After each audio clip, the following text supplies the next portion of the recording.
नमस्कार, स्वागत है आप सभी का राज्यसभा टीवी में। मैं हूं आपके साथ अमृता चौरसिया।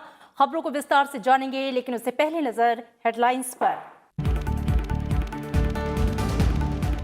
नई शिक्षा नीति आत्मनिर्भर भारत की दिशा में है बेहद महत्वपूर्ण कदम। विश्व भारती विश्वविद्यालय के दीक्षांत समारोह में प्रधानमंत्री नरेंद्र मोदी का संबोधन। कहा, राष्ट्र प्रथम का दृष्टिकोण अपनाते हुए सही दिशा में हो युवा शक्ति का इस्तेमाल।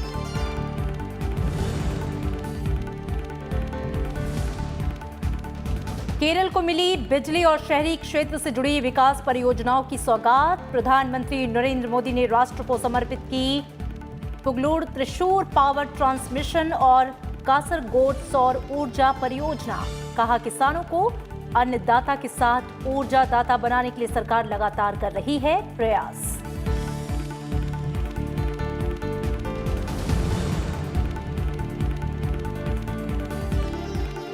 कोविड के बाद विश्व व्यवस्था को आकार देने में महत्वपूर्ण होगी भारत ऑस्ट्रेलिया की मजबूत साझेदारी। India Australia circular economy hackathon में बोले प्रधानमंत्री नरेंद्र मोदी। कहा, सुनहरे भविष्य के लिए संसाधनों का हो बेहतर उपयोग।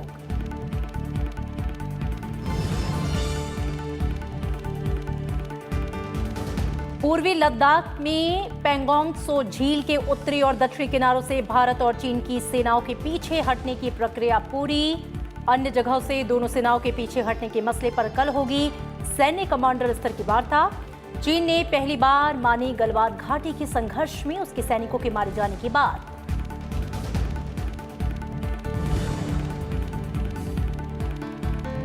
और कोविड महामारी के खिलाफ जंग में भारत ने रचा नया कीर्तिमान। महज 35 दिन में 1 करोड़ से ज्यादा स्वास्थ्य और फ्रंटलाइन कर्मियों को दी गई वैक्सीन।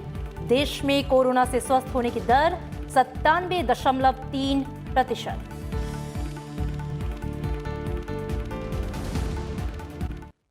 और अब खबरें विस्तार से। प्रधानमंत्री नरेंद्र मोदी ने नई राष्ट्रीय शिक्षा नीति को आत्मनिर्भर भारत के निर्माण के रास्ते में महत्वपूर्ण मील का पत्थर करार दिया। विश्व भारती के दीक्षांत समारोह को संबोधित करते हुए प्रधानमंत्री ने कहा कि नई राष्ट्रीय शिक्षा नीति पुरानी बेड़ियों को तोड़ने के साथ ही छात्रों को अपना सामर्थ्य दिखाने की पूरी आजादी देती है। इस दौरान प्रधानमंत्री ने कहा कि राष्ट्र प्रथम का दृष्टिकोण समाधानों की ओर ले जाता है। उन्होंने युवा शक्ति से अपनी ऊर्जा सही दिशा में और नजरिए के साथ इस्तेमाल करने की अपील की। प्रधानमंत्री नरेंद्र मोदी ने वीडियो कॉन्फ्रेंसिंग के जरिए पश्चिम बंगाल में विश्व भारती विश्वविद्यालय के दीक्षांत समारोह को संबोधित किया। दीक्षांत समारोह के दौरान कुल 2535 छात्रों ने अपनी डिग्री हासिल की। इस मौके पर प्रधानमंत्री ने कहा कि बंगाल एक भारत श्रेष्ठ भारत की प्रेरणा स्थली रहा है और कर्मस्थली भी रहा है। प्रधानमंत्री ने कहा कि गुरुदेव रविंद्रनाथ टैगोर बंगाल के साथ ही भारत की विविधता के भी परिचायक हैं। गुरुदेव टैगोर मानते थे विविधताएं रहेगी, विचारधाराएं रहेगी, इन सब के साथ ही हमें खुद को भी तलाशना होगा। वो बंगाल के लिए कहते थे, बांग्लार माटी बांग्लार जल, बांग्लार वायु बांग्लार फूल, पुण्य हो पुण्य हो पुण्य हो हे भगवान। लेकिन साथ ही वो भारत की विविधता की भी उतना ही गौरवगान बड़े भाव से करते थे। प्रधानमंत्री नरेंद्र मोदी ने कहा कि ज्ञान और शक्ति के साथ बड़ी जिम्मेदारी भी आ जाती है। नई शिक्षा नीति आत्मनिर्भर भारत की दिशा में बड़ा कदम है। इससे अनुसंधान और नवाचार को मजबूती मिली है। जो दुनिया में आतंक फैला रहे हैं, जो दुनिया में हिंसा फैला रहे हैं, उनमें भी कई highly educated, highly learned, highly skilled लोग हैं। दूसरी तरफ ऐसे भी ये लोग हैं जो कोरोना जैसी महामारी से दुनिया को मुक्ति दिलाने के लिए दिन रात अपनी जान की बाजी लगा देते हैं, अस्पतालों में डटे रहते हैं, प्रयोगशालाओं में जुटे हुए हैं। ये सिर्फ विचारधारा का प्रश्न नहीं है, मूल बात तो माइंडसेट का है। विश्व भारती की स्थापना 1921 में गुरुदेव रविंद्रनाथ टैगोर ने की थी। ये देश का सबसे पुराना केंद्रीय विश्वविद्यालय है। मई 1951 में संसद के एक अधिनियम के जरिए विश्व भारती को केंद्रीय विश्वविद्यालय और राष्ट्रीय महत्व का संस्थान घोषित किया गया था। प्रधानमंत्री इस विश्वविद्यालय के कुलाधिपति भी हैं। Bureau report, Rajya Sabha TV. प्रधानमंत्री नरेंद्र मोदी ने आज वीडियो कॉन्फ्रेंसिंग के जरिए केरल में बिजली और शहरी क्षेत्र की प्रमुख परियोजनाओं का शुभारंभ किया। उन्होंने 320 kilo volt Pugalur Thrissur power transmission project का भी उद्घाटन किया। केरल में विकास से जुड़ी बिजली और शहरी क्षेत्र की प्रमुख परियोजनाओं का शुभारंभ करते हुए प्रधानमंत्री नरेंद्र मोदी ने कहा कि ये परियोजनाएं आत्मनिर्भर भारत के सपने को मजबूती देंगी। इस दौरान प्रधानमंत्री ने कहा कि भारत सौर ऊर्जा को काफी महत्व देता है। सरकार विकास के प्रति समर्पित है। The development works starting today are spread across the state. They cover a wide range of sectors. They will power and empower this beautiful state whose people are making rich contributions to India's progress. This make our Atmanirbhar Bharat movement stronger. प्रधानमंत्री ने कहा कि किसानों तक solar sector पहुंचाने के लिए काम हो रहा है। उन्होंने अन्नदाता को ऊर्जा दाता बनाने की बात कही। प्रधानमंत्री ने कहा कि एकीकृत कमांड एंड कंट्रोल सेंटर ने महामारी के दौरान महत्वपूर्ण भूमिका निभाई है। Our gains in solar energy ensure a stronger fight against climate change, a boost to our entrepreneurs. Work is also underway to connect our hard-working farmers with the solar sector, make our Annadata also Urjadata. Under PM Kusum Yojana, over 20 lakh solar power pumps are being given to farmers. ये अत्याधुनिक VSC तकनीक युक्त भारत का पहला HVDC link है। 5070 करोड़ रुपए की लागत से निर्मित इस परियोजना के जरिए पश्चिमी क्षेत्र से 2000 मेगावाट बिजली के पारेषण की सुविधा मिलेगी। इससे केरल के लोगों की बिजली की बढ़ती जरूरतें पूरी करने में मदद मिलेगी। रविंद्र सिंह शौराण, राज्यसभा टीवी। मजबूत भारत ऑस्ट्रेलिया साझेदारी कोविड के बाद की विश्व व्यवस्था को आकार देने में महत्वपूर्ण भूमिका निभा सकती है। वीडियो कॉन्फ्रेंसिंग के जरिए India Australia circular economy hackathon को संबोधित करते हुए प्रधानमंत्री नरेंद्र मोदी ने ये बातें कही। प्रधानमंत्री नरेंद्र मोदी ने वीडियो कॉन्फ्रेंसिंग के माध्यम से India Australia circular economy hackathon को संबोधित किया। इस मौके पर उन्होंने कहा कि हमें अपने खपत के तरीकों और इस बात पर विचार करने की जरूरत है कि हम इसके पारिस्थितिकी पर पड़ने वाले प्रभाव को किस तरह कम कर सकते हैं। उन्होंने कहा कि चक्रीय अर्थव्यवस्था यानी सर्कुलर इकोनॉमी हमारे सामने मौजूद बहुत सी चुनौतियों का समाधान जुटाने में महत्वपूर्ण साबित हो सकती है। We must look at our consumption patterns and how we can reduce their ecological impact. This is where the concept of circular economy comes in. It can be a key step in solving many of our challenges. Recycling and reusing things, eliminating waste and improving resources efficiency must become part of our lifestyle. प्रधानमंत्री ने Covid के बाद की विश्व व्यवस्था में Bharat Australia साझेदारी को बेहद महत्वपूर्ण करार दिया।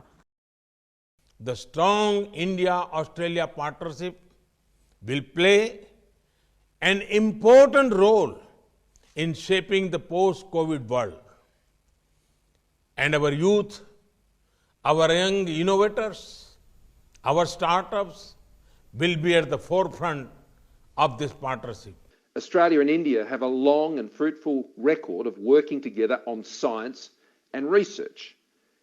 And that's the answer. And this hackathon is a wonderful example of just that, of our ever-deepening cooperation. From trade, investment, to security, defence, and importantly, science and education.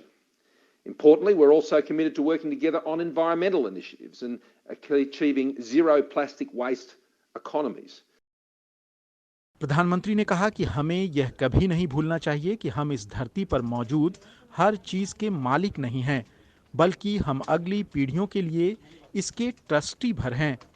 Bureau report, Rajya Sabha TV. पूर्वी लद्दाख के पैंगोंग त्सो के दक्षिणी किनारे से भारत और चीन के सैनिकों की वापसी का काम पूरा हो गया है। अब लद्दाख के दूसरे क्षेत्रों से दोनों देशों के सैनिकों की वापसी पर आगे की कार्रवाई होगी। इस पर बात करने के लिए शनिवार को दोनों देशों के कोर कमांडरों की बैठक होगी। 10वें दौर की इस बातचीत में दोनों देशों के सैनिकों की अभी तक की वापसी के दौरान आई स्थिति की समीक्षा होगी और टकराव के अन्य इलाकों से वापसी का रोड मैप बनाया जाएगा। शनिवार को दोनों देशों के कोर कमांडरों की बैठक मालदो में चीन की तरफ संपन्न होगी। रक्षा मंत्री राजनाथ सिंह ने 11 फरवरी को संसद के दोनों सदनों में पूर्वी लद्दाख के पैंगोंग त्सो से दोनों देशों के सैनिकों की वापसी की प्रक्रिया की शुरुआत की जानकारी दी थी। उन्होंने ये भी घोषणा की थी कि वापसी प्रक्रिया के पहले चरण की समाप्ति के 48 घंटे के अंदर दोनों देशों के कोर कमांडरों की बैठक में अगले चरण की वापसी पर बात होगी। और इसी बीच चीन के सरकारी अखबार पीपल्स डेली ने एक खबर में इस बात को स्वीकार किया है कि गलवान घाटी में हुए संघर्ष में चीनी सेना के 5 सैनिक हताहत हुए थे। केंद्रीय गृह मंत्री बीजेपी के वरिष्ठ नेता अमित शाह ने आज कोलकाता में पश्चिम बंगाल की महान हस्तियों को श्रद्धांजलि दी और युवाओं से स्वतंत्रता सेनानियों के जीवन और संघर्ष से प्रेरणा लेने का आह्वान किया। इस अवसर पर अमित शाह ने 3 साइकिल यात्राओं को रवाना किया जो पश्चिम बंगाल के अलग अलग हिस्सों का दौरा करेंगी। पश्चिम बंगाल के क्रांतिकारियों के सम्मान में शुक्रवार को कोलकाता में शौर्यांजलि कार्यक्रम का आयोजन हुआ। नेशनल लाइब्रेरी में आयोजित इस कार्यक्रम में केंद्रीय गृह मंत्री अमित शाह ने भी शिरकत की। उन्होंने कहा कि नेताजी सुभाष चंद्र बोस को भुला देने की बहुत कोशिशें हुई, लेकिन उनकी देशभक्ति और शहादत भावी पीढ़ियों को प्रेरित करती रहेगी। बहुत प्रयास होता है कि सुभाष बाबू को भुला दिया जाए, परंतु उनका कर्तृत्व, उनकी देशभक्ति और उनका सर्वोच्च बलिदान शायद कोई कितना भी प्रयास करे, पीढ़ियों तक भारतवासियों के जहन में जस का तस रहने वाला है। अमित शाह ने कहा कि सरकार ने एक कमेटी बनाई है जो ये सुनिश्चित करेगी कि नेताजी के जीवन, उनके काम और उनसे जो देशभक्ति के संस्कार मिले हैं उनसे प्रेरणा लेकर देश को महान बनाने में योगदान जारी रहे और पीढ़ियां उन्हें समय समय पर याद रखें। प्रधानमंत्री जी के नेतृत्व में एक कमेटी बनाई है जो कमेटी ये सुनिश्चित करेगी कि सुभाष बाबू का जीवन, इनका कवन और सुभाष बाबू के संस्कार जो देशभक्ति के हमें मिले हैं, वो संस्कार को चिरकाल तक न केवल भारत में रहने वाले भारतीय, दुनिया भर में जहां जहां भारतीय बसे हैं, वो चिरकाल तक याद करें और उसमें से प्रेरणा लेकर भारत को महान बनाने में अपना योगदान देते हैं। गृह मंत्री अमित शाह ने इस अवसर पर खुदीराम बोस और रास बिहारी बोस जैसे स्वतंत्रता सेनानियों के जीवन पर आधारित एक प्रदर्शनी बिप्लबी बांग्ला का भी उद्घाटन किया और एक साइकिल रैली को झंडी दिखाकर रवाना किया। नेताजी सुभाष चंद्र बोस, खुदीराम बोस और रास बिहारी बोस के नाम पर बनी 3 साइकिल टीमें स्वतंत्रता सेनानियों के संदेशों को पहुंचाने के लिए प्रदेश में 900 किलोमीटर की यात्रा करेंगी। उन्होंने कहा कि इस कार्यक्रम को उन कई कार्यक्रमों के क्रम में देखा जाना चाहिए जिन्हें नेताजी की 125वीं जयंती के उपलक्ष्य में शुरू किया गया है। Bureau report, Rajya Sabha TV. Jammu Kashmir में आतंकियों के सफाई के लिए सुरक्षा बलों का अभियान जारी है और इसी क्रम में सुरक्षा बलों को आज शोपियां जिले में बड़ी कामयाबी हाथ लगी। यहां पर सुरक्षा बलों ने आज 3 आतंकवादियों को मार गिराया। इलाके में तलाशी अभियान जो है वो तेजी से जारी है। वहीं श्रीनगर के बारजुल्ला इलाके में आज हुए एक आतंकी हमले में 2 पुलिसकर्मी शहीद हो गए। जम्मू कश्मीर के शोपियां जिले में शुक्रवार को 3 आतंकवादी मारे गए और 2 आतंकी मुठभेड़ स्थल से फरार हो गए, जिनकी तलाश जारी है। एनकाउंटर में मारे गए तीनों दहशतगर्द आतंकी संगठन अल बद्र से जुड़े थे। सुरक्षा बलों को कल देर रात शोपियां जिले के इमाम साहब इलाके में आतंकवादियों के छिपे होने की खबर मिली थी। इसके बाद सुरक्षा बलों ने तलाशी अभियान चलाया तो आतंकियों ने गोलीबारी शुरू कर दी। मारे गए आतंकियों के पास से हथियार और गोला बारूद भी बरामद हुआ है।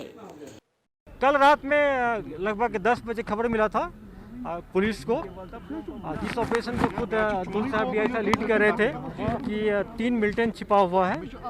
उसके बाद कॉर्डन डाल दिया गया। आर्मी, सीआरपीएफ, पुलिस ने कॉर्डन डाला। कॉर्डन डालने के बाद सर्च शुरू किया गया।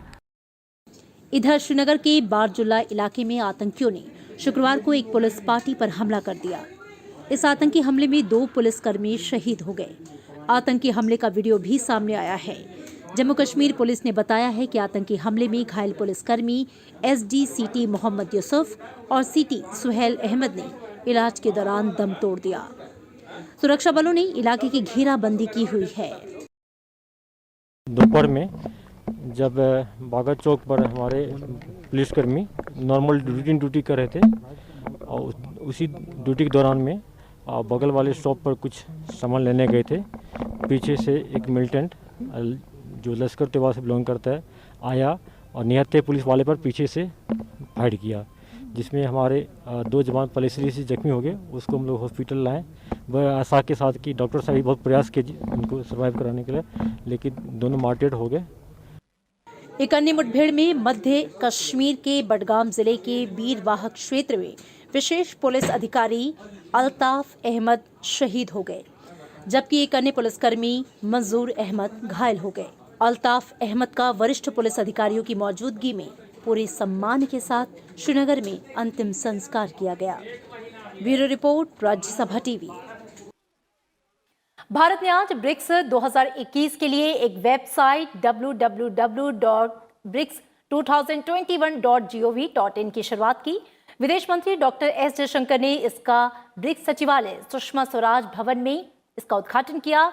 ब्रिक्स अपनी स्थापना की 15वीं सालगिरह मना रहा है और इस साल ब्रिक्स की अध्यक्षता भारत के पास है। विदेश मंत्री एस जयशंकर ने इस अवसर पर कहा कि ब्रिक्स के प्रति भारत का रुख हमेशा से आपसी सहयोग को बढ़ाने का रहा है।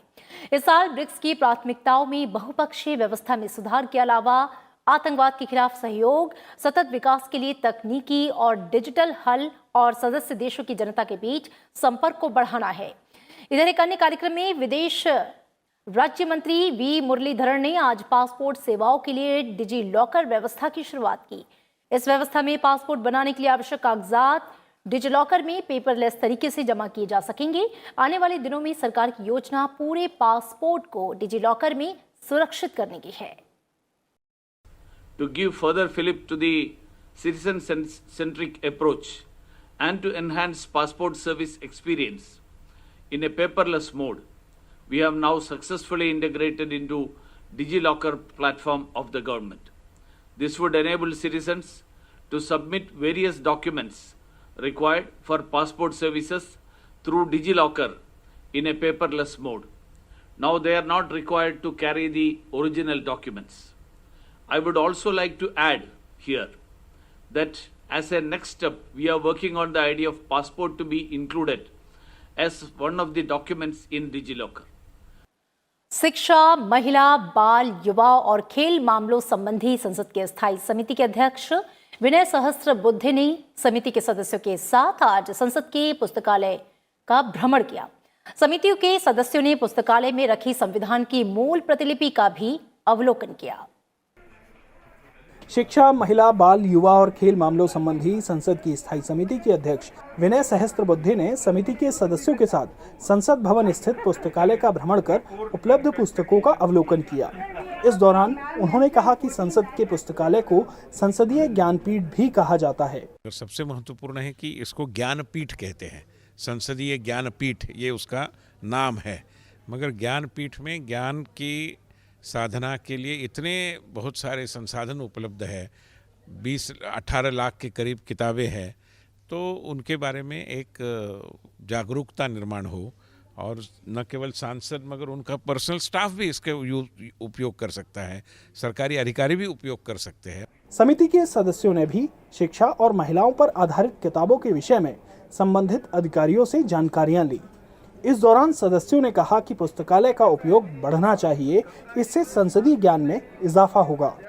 तो उसका उपयोग बढ़े, अभी भी उपयोग उसका कम लोग करते हैं, तो निश्चित रूप से उसके कारण से फिर पार्लियामेंट के अंदर चर्चा का, बहस का जो स्तर है वो बढ़ता है।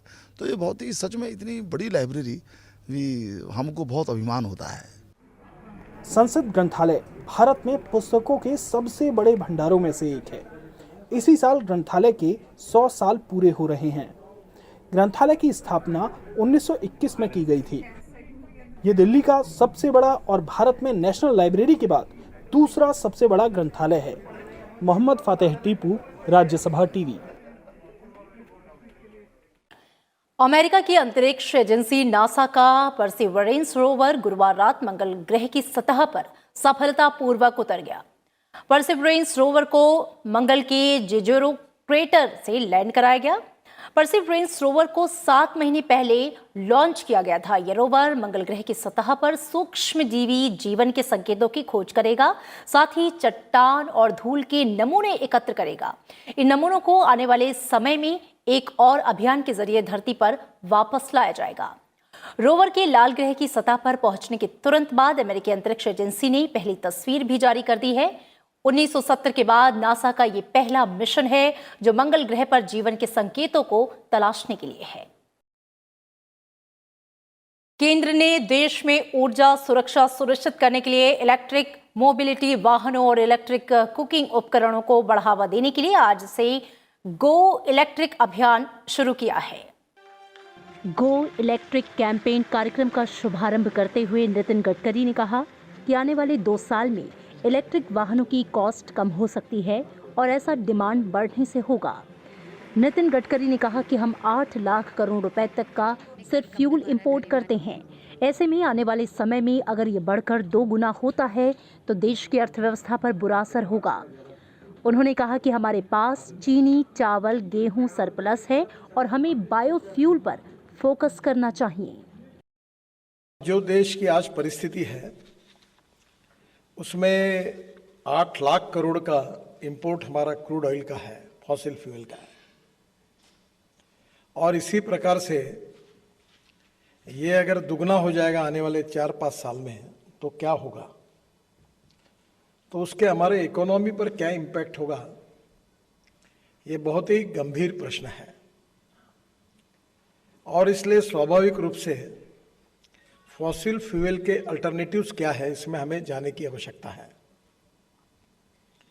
और उसमें से इलेक्ट्रिक ये ऐसा फ्यूल है जो लो कॉस्ट है, पोल्यूशन फ्री है और इंडिजिनियस है। नितिन गडकरी ने कहा कि ऑटोमोबाइल इंडस्ट्री आने वाले 5 साल में 4.5 लाख करोड़ से बढ़कर 10 लाख करोड़ की हो जाएगी और इससे रोजगार के अवसर भी बढ़ेंगे। वहीं ई व्हीकल में देश आने वाले 5 साल में नंबर 1 मैन्युफैक्चरिंग हब बन जाएगा। किया है उसका बहुत बड़ा फायदा होगा। और आपने आज मुझे नई बात आपके कारण मुझे समझने की मिली, वो कुकिंग की। तो कुकिंग में भी अगर हम लोग ये जो जितने मॉडर्न किचन में जो इक्विपमेंट है वो इलेक्ट्रिक बेस को, अगर आप जैसे अब गैस को 9 करोड़ लोगों को सब्सिडी दे रहे हैं सिलेंडर के लिए, तो उसमें से 10% भी आपने ये जो इलेक्ट्रिक जो इंस्ट्रूमेंट्स है इसके लिए अगर दी तो गरीब लोग वही यूज करेंगे। तो मुझे आज क्लिक हो गया कि ये सबसे पॉपुलर होगा गरीब आदमी के लिए, जो गैस से भी सस्ता फ्यूल है। तो ये भी आप जरूर उसको बढ़ाइए। केंद्रीय ऊर्जा और नवीकरणीय ऊर्जा मंत्री आर.के. सिंह ने कहा कि हमें ईंधन जरूरतों को लेकर दूसरे देशों पर निर्भरता को कम करना जरूरी है। इसके लिए इलेक्ट्रिक टेक्नोलॉजी की तरफ आगे बढ़ने की जरूरत है। And the country as a whole will benefit from this energy transition because the cost of energy will come down. Our dependence on imports will come down. Not only imports of petroleum products, also imports of gas. We are importing gas. It's still carbon. But that, apart from that, it's still foreign exchange. It's still not a pathway towards Atmanirbhar. For that, you have to go electric. And therefore, electric cooking as well. As I said, our vision is encapsulated in just 2 words: go electric and green the electricity. So, bring more and more sectors into electricity. सरकार देश में electric वाहनों के साथ electric cooking को बढ़ावा दे रही है। इसके लिए सब्सिडी भी दी जा रही है और ईंधन जरूरतों को लेकर भी देश आत्मनिर्भर बनने की दिशा में तेजी से बढ़ रहा है। Bureau report, Rajya Sabha TV. देश में कोरोना वैक्सीनेशन का आंकड़ा 1 करोड़ के पार पहुंच गया है। भारत में अब तक 1 करोड़ से ज्यादा स्वास्थ्य कर्मियों और फ्रंट लाइन वर्कर्स को कोरोना का टीका दिया जा चुका है।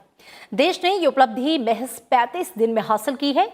भारत में कोविड वैक्सीनेशन अभियान 16 जनवरी से शुरू हुआ। 1 महीने में 88 लाख लोगों का वैक्सीनेशन हुआ था और अब ये आंकड़ा 1 करोड़ के पार पहुंच गया है। वहीं देश में कोविड से स्वस्थ होने की जो दर है वो 97.3% हो गई है। स्वास्थ्य मंत्रालय के मुताबिक गुरुवार को 10,896 लोग कोविड से स्वस्थ हुए। इन्हें मिलाकर अब तक 1,06,67,000 से अधिक लोग इस संक्रमण से ठीक हो चुके हैं। गुरुवार को कोरोना संक्रमण के 13,193 नए मामले सामने आए और इसी के साथ सक्रिय मामले 1,39,542 हो गए, जो कुल मामलों का 1.27% है।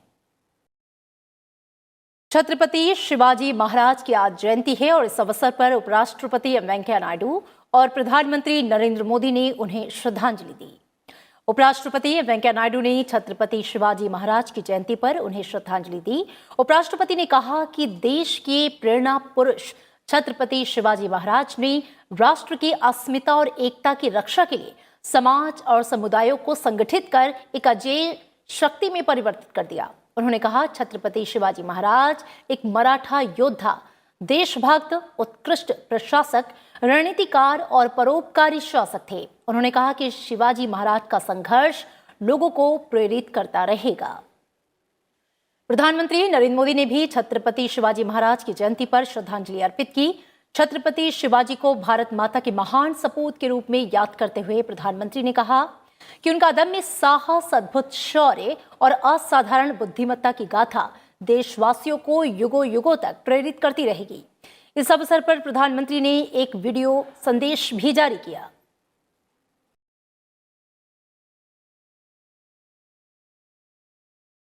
और इन तमाम खबरों के साथ फिलहाल इस बुलेटिन में इतना ही। दीजिए इजाजत। नमस्कार।